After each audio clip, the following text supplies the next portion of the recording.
to Heart of Strength. We are airing today from the Women's Win-Win Women's Network. And I want to say welcome. We started these shows. We're now about 3 months in, and it's been an exciting time for us. I feel that God gives us a heart of strength. And really, if we are relying on Him, we are able to do what is necessary to get through the daily things that we work through as women. I want to first say thank you for the support that you've been giving me.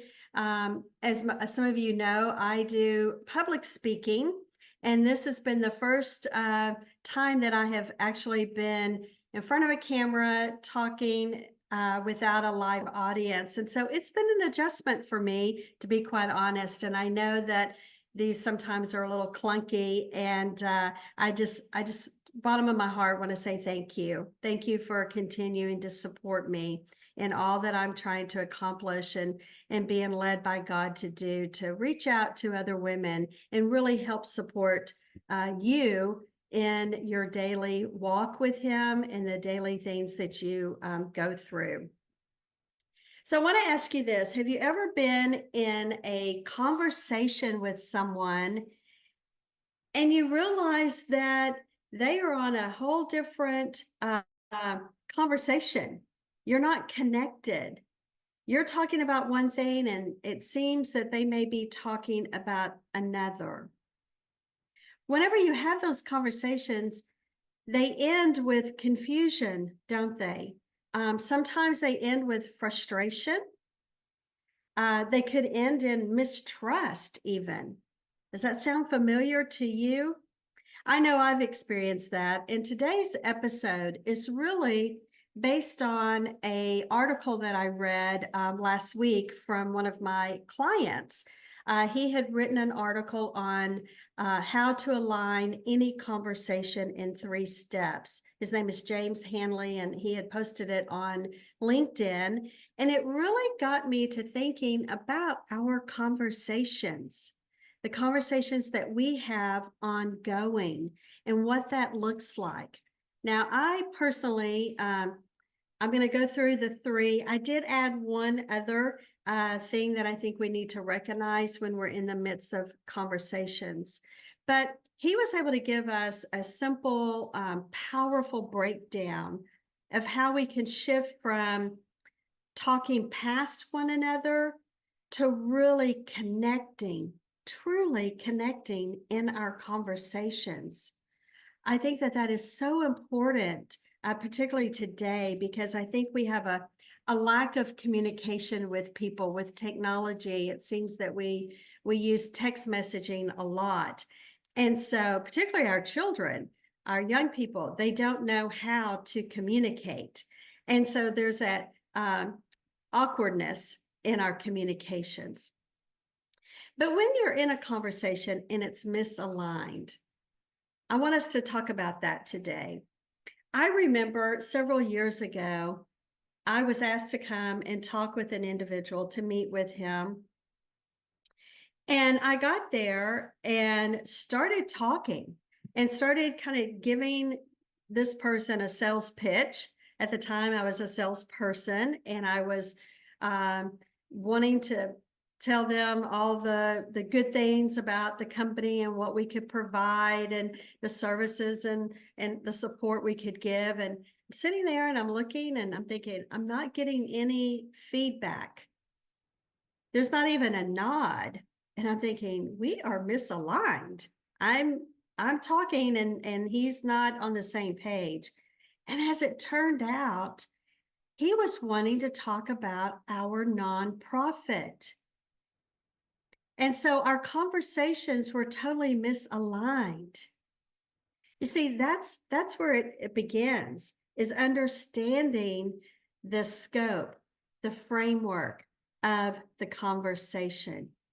You can't force understanding in a conversation, but you've got to build it together. And if you're not aligned, you won't build that conversation together, that understanding together. Now, this issue isn't just when you're with a client. It could be with your manager. Maybe it is with a coworker that you're talking with. It could be if like me, a salesperson, right? And you're trying to talk about your features while your clients may be talking about the risk, right? They may be thinking about something totally different than what you're trying to do. It could be the communication between you and your children or your spouse. Maybe you're in a conversation about one thing, they're thinking about something else.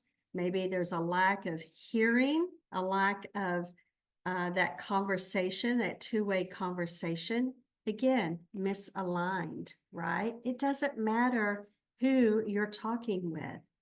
When you are having those type of conversations and they're misaligned, what is the cost? What is it that is costing you in that moment? A lost deal, if you're a salesperson, damaged trust. Maybe it's with a coworker. Maybe it's with your children. For your children, it could be the loss of what it could cost you is a loss of opportunity of a teachable moment, right? Maybe that's the conversation you're trying to have, and it's a moment to teach. And you've lost that piece of that time, that teachable moment. So the question is, what can we do differently? What can we do differently when we are misaligned in our conversations? I think the first thing we can do is prime the conversation. I don't mean manipulate. What I'm talking about here is when you want to have a conversation, make sure you have primed it, setting the stage so the other person understands the context before you dive into it. There's different ways of doing that. Obviously, if it's a business conversation, you may send an agenda ahead of time, setting that context. You may send an email and say you're looking forward to meeting them and discussing XYZ. We don't always get to do that when we're in a conversation with our friends and our family. So there are things that we can do there. We can send some maybe subtle clues, right? Some things to start that conversation. It's similar to when you walk into a movie theater, you smell popcorn. What do you want? You want to buy popcorn, right? My husband and I yesterday went in to eat at a new place, and it was a barbecue place. And when we walked up to the door, my husband immediately said, "I don't smell the barbecue." It was the expectation. We were setting the tone, the framework of when we walked into the restaurant. Now, once we got in, we opened the door, we could smell the barbecue, right? They had a smoker. It was in the back of the building outside, and we could smell that. It was setting that mindset before we walked in. It's the same thing that we can do with communication when we are having a conversation. If you start off vague or technical in your conversation, you leave that person you're talking to scrambling to catch up. They're trying to catch up with that conversation. But if you start with framing the way that conversation is going to go, then without them realizing it, you're giving them the tools to engage in that conversation. Let's say you're trying to roll out an idea to someone. Maybe it's at work. Maybe it's in an organization that you volunteer with, right? You don't tell them immediately how this is going to solve the problem. You don't tell them what the resolution is. You start off by giving them the things that it's going to do to support the cause, the reasons, and then you lead into what and how that's going to be implemented. When you do that, then that alignment begins to start. I referenced your children earlier. Great example, if you are trying to have a teachable moment with a child, if you jump right in and try to tell them how to do something, you're not going to be aligned. It may not be taken in the way that you want it to be received, right? So instead, it's the reasons why they need to make a change, the reasons why they need to do what you're asking them to do. It's giving them that framework. Again, alignment. It reminds me of scripture in Proverbs 18. It says, if one gives an answer before he hears, it is his folly and shame. Folly means that lack of good sense. I love it how God gives us tools within the Bible. Anything that we're going through in our lives, we can always reference scriptures, right? This is a great example. If you're rushing into the details of a conversation before setting the context, it's like answering before you truly hear, right? That's what that scripture is about. That's where you have misalignment within your conversations. So one, prime the conversations, right? Two, it's ask more, speak less. That's a game changer a lot of times with a conversation, is that we feel that we need to be the one talking at all times. Ask more, speak less. This is where I feel that the conversations kind of go off the rails a lot of times. We assume we know what the other person is, what they're thinking.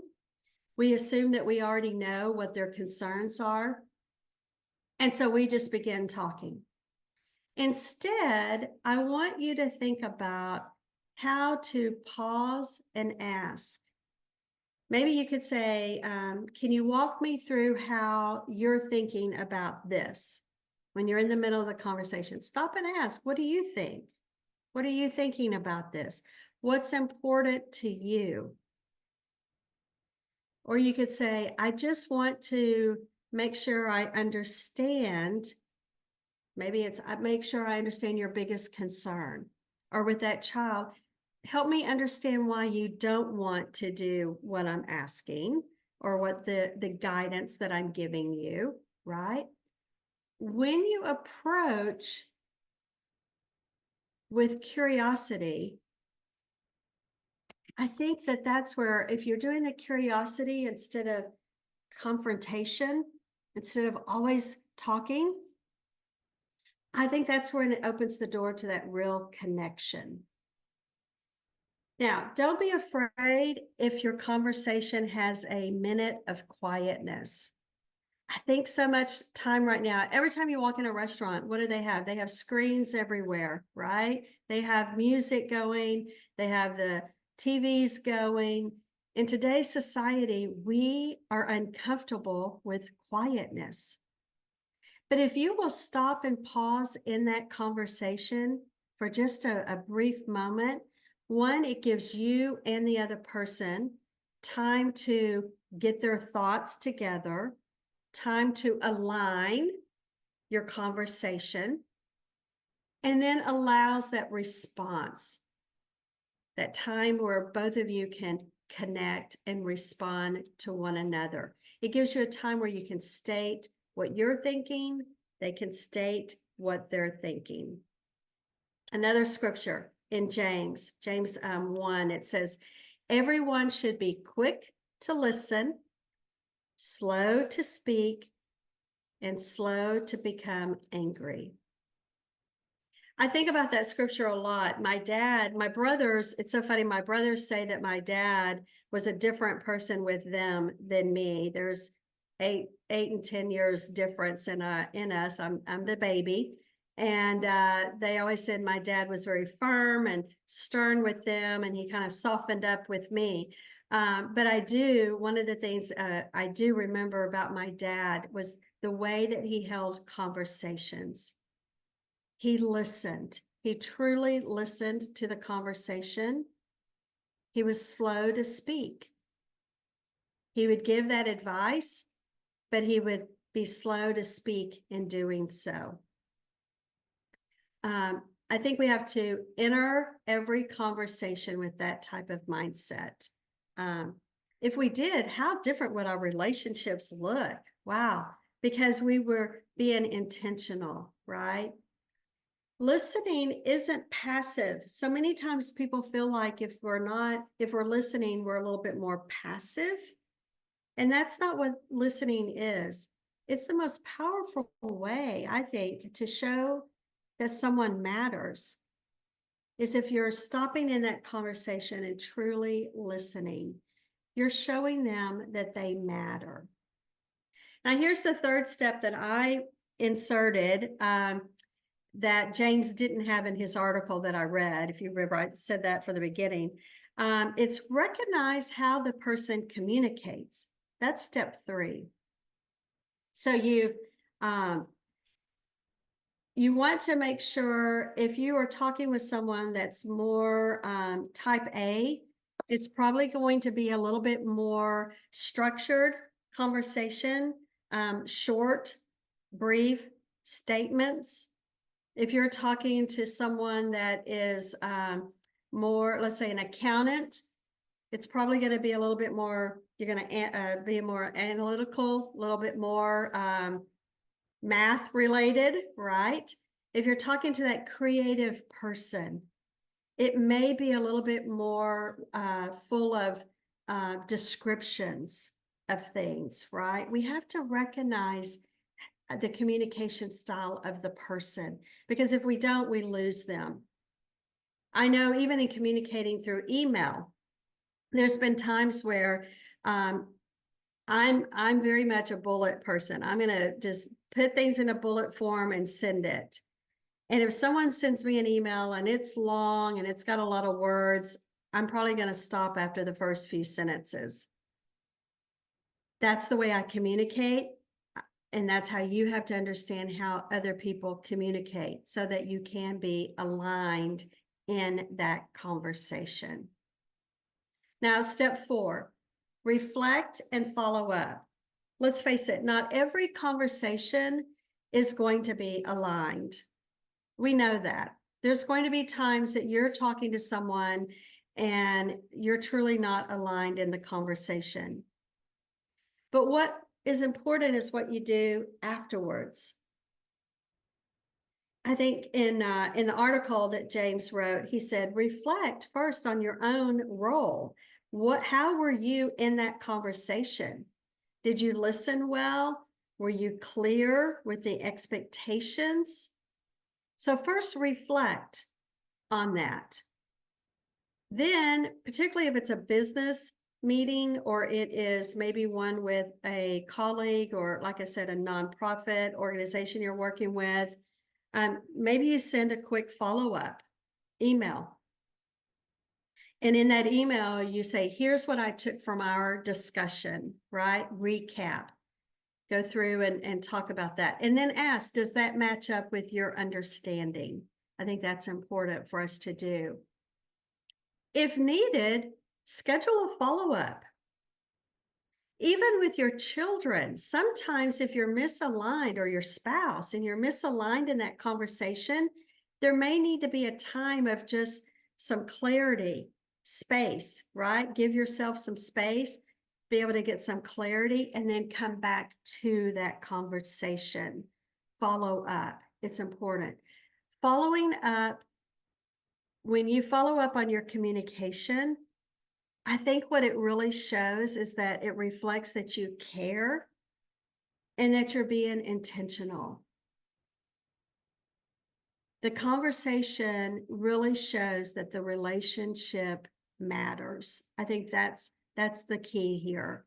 When you are misaligned with your conversations, showing them that they matter and following back up is key to that. Now, when you follow up, there's different types of follow-up. If you're in leadership, okay, then I think you have to make sure that you are inviting those questions. This is how you apply This is how you apply those things to help you with those conversations. When you're in leadership, open it up for questions. Recap your next steps, right? Let's say you're in sales. Ask before you do the pitch. I didn't ask the right questions before my meeting. And when I got there and started talking about what my company could offer and realized that the individual wanted to talk about my nonprofit, I was already pitching the sales pitch, right? And it was the wrong pitch. I needed to be talking about the nonprofit instead, right? So ask beforehand. Learn their world, learn their pain points before you offer your solution. That's key when you're in sales. If you're in a conversation with a partnership or a friendship, and it's been a tough conversation that you've had, it was misaligned, make sure you reaffirm that relationship before you rush into the resolution. It's so important, it's so critical that we spend that time making sure that they understand that their friendship is valued. And just because maybe you had that misalignment doesn't mean that the friendship is not there. These are skills that I think that we have to have in order, I call them alignment skills, right? We have to have these type of skills in order to be aligned. The world is moving fast. We have to make sure we are doing all we can to have that edge on those conversations. I think that conversations are difficult for a lot of people, even on day-to-day conversations. And so it's so important that you have them aligned so that you can have them be successful conversations and that you can move things forward. So the next time you're in a conversation, I want you to remember, especially if it feels off, right? If you're in the midst of the conversation and you feel like, okay, we're not moving this forward, I want you to think first, prime it, give it a little context, kind of step back, start giving a little bit of context of what you're trying to accomplish in the conversation. Then step back and ask and listen. Curiosity over certainty, right? Make sure you're listening. So prime it, ask and listen, identify the way that they communicate, particularly if you already know this individual. You should know how to communicate somewhat with them already because you know how they respond in their communication skills. Prime it, ask and listen, identify the way they communicate. And then 3 is reflect. Reflect on that conversation and follow up. Those connections don't always happen, do they? Sometimes we only have kind of one shot at that conversation. Miscommunication can't always be avoidable. I don't think. Sometimes we know it's going to happen, but that misalignment doesn't have to be permanent. You can have misalignment one time with that individual, but then if you've followed these steps, the next time you get together, you probably won't have that misalignment. If you want, again, that simple biblical framework, I'm going to again quote James 1:19, be quick to listen, slow to speak, slow to become angry. What a great verse for us to think about in our daily lives as we communicate with other people, whether it's at work or at home or with your friends. That's the kind of posture I think that I want to have.